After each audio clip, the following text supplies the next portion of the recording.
Welcome to Campus Technology Insider Podcast Shorts. I'm Rhea Kelly, bringing you the latest stories in education technology.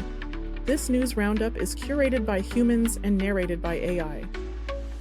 First up, OpenAI has unveiled a new study mode for ChatGPT, designed to help students master concepts step by step, rather than simply getting answers.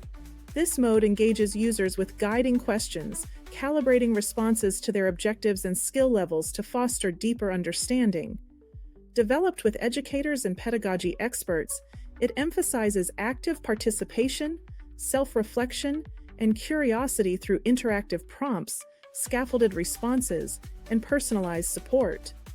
OpenAI said it plans to fine-tune study mode through iteration and student feedback, and eventually train the behavior directly into its main models. Meanwhile, Google is enhancing AI mode in search with new learning and exploration features. Users can now ask questions about images on desktop browsers, and soon upload PDFs to query detailed information, with AI mode analyzing content and cross-referencing it with web sources. A new Canvas feature helps organize information and create study plans, dynamically updating as users refine their projects. Additionally, Search Live introduces real-time, back-and-forth conversations with AI mode using live camera feeds for visual context. In other news, OpenAI and Oracle are expanding their artificial intelligence infrastructure partnership, announcing plans to develop an additional 4.5 gigawatts of data center capacity.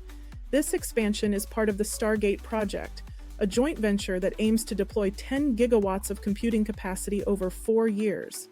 While the project has faced initial hurdles, construction is progressing on Stargate 1 in Texas, with Oracle delivering computing racks and OpenAI already running early workloads at the site. That's it for this week. For more in-depth coverage and the latest news, visit campustechnology.com.